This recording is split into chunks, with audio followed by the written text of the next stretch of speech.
4 దశాబ్దాలుగా ఇరాన్ని ఒంటి చేత్తో నడిపించినటువంటి అయాతొల్లా అలీ ఖమేనీని అమెరికా లేపేసిన తర్వాత మళ్ళీ అనూహ్యంగా ఖమేనీ వారసుడు రెండో కుమారుడైనటువంటి మొజ్తబా ఖమేనీ అధికారంలోకి వచ్చాడు. వాస్తవానికి ఖమేనీ తన వీలునామాలో తన కుటుంబ సభ్యులు కానీ తన కొడుకులు కానీ ఈ యొక్క పదవులోకి రావద్దు అని కోరాడు. ఎందుకు? అనేక రకాలైనటువంటి క్లిష్ట పరిస్థితులు ఇందులో ఉంటాయని కావచ్చు, లేదా వాళ్ళకి చేతకాదని కావచ్చు, లేకపోతే ప్రతిరోజు జీవన పోరాటం చేయాలని కావచ్చు, ఈ ప్రశాంతత లేనటువంటి జీవితం వాళ్ళకి అనవసరమని కావచ్చు, ఏదైనా కావచ్చు. తన వారసులైతే ఈ యొక్క పదవులోకి రావద్దు తన తర్వాత అని రాశాడు. కానీ ఖమేనీ చనిపోయిన తర్వాత తన వారసుడిగా మళ్ళీ ఐఆర్జీసీ డిమాండ్ ఏం చేసింది? ఖమేనీ వారసుడిని నిల్చోబెట్టింది. వేరే వాళ్ళైతే గ్రూప్ కొట్లాట్లు ఉంటాయి. తద్వారా మనం ఇజ్రాయెల్ తోటో అమెరికాతో పోరాడాల్సిన దానికంటే లోపలే కొట్టుకు చావాలి, అంతర్గత యుద్ధాలు పెరిగిపోతాయి. అందుకని ఐఆర్జీసీ ఏం చేసింది?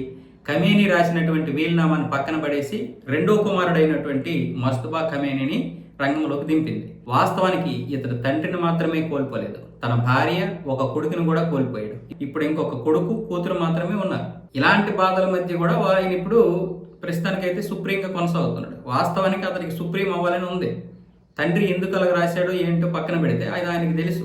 కావాలని ఏదో ఆయన మీద కోపంతో లేకపోతే అసమర్థుడైనా కాదు, చంపేస్తారనే ఉద్దేశంతో ఆయన అయితే ఈ విధంగా వీలునామా రాశాడు. ఎందుకు? గత 25 సంవత్సరాలుగా అయాతొల్లా అలీ ఖమేనీ తన ప్రాణాన్ని రక్షించుకుంటూ వస్తున్నాడు. అతడు కాబట్టి ఇంత లౌక్యంగా ఉన్నాడు. మరి వేరే వాళ్ళు అయితే బహుశా తన కొడుకో లేకపోతే ఇంకా ఎవరైనా అయితే వెంటనే చంపేస్తారు, వాళ్ళు చనిపోతారు, అంత అవసరమా, నా వారసులు లేకుండా పోతారు ఇరాన్లో అనే ఉద్దేశంతో ఆయన బహుశా అలా వీలునామా రాసి ఉండొచ్చు. అయితే ఖమేనీ వారసత్వాన్ని ఇప్పుడు అమెరికా ఒప్పుకోవడం లేదు, ముఖ్యంగా ట్రంప్. ఇప్పుడు అయాతొల్లాని చంపిన తర్వాత మళ్ళీ ఆయన రక్తమైనటువంటి తన కొడుకు వస్తే మళ్ళీ సేమ్ ఇరాన్ అటే ఉంటుంది. అలా కాకుండా ఇరాన్ అమెరికా చేతికి రావాలి. ఎలాగా? ఏదైతే వెనిజులా వచ్చిందో ఆ విధంగా ఇరాన్ కూడా వాళ్ళ చేతిలోకి వచ్చి వాళ్ళు అనుకున్నటువంటి నాయకుడిని నియమిస్తే అప్పుడు ఇరాన్ ఎప్పటికీ కూడా ఇజ్రాయెల్ మీద, అమెరికా మీద దాడి చేయదు, తద్వారా అణ్వాయుధాలు కూడా తయారు చేయదు. ఇక ఎప్పటికీ మిడిల్ ఈస్ట్లో ప్రశాంతమైనటువంటి వాతావరణం ఉంటుంది.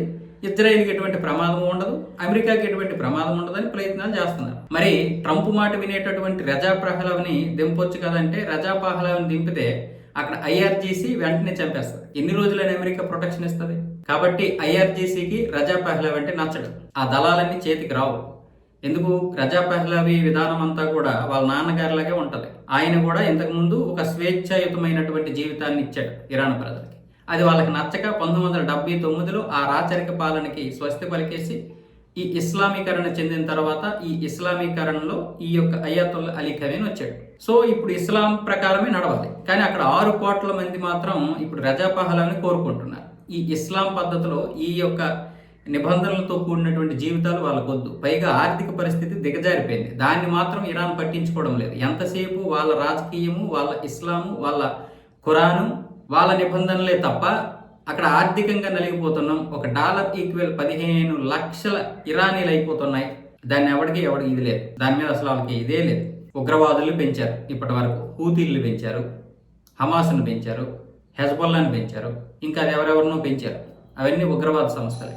ఆ డబ్బేదో అభివృద్ధి కోసం ఖర్చు పెడితే ఈరోజు ఆర్థిక పరిస్థితి అంత దిగజారిపోయేది కాదు.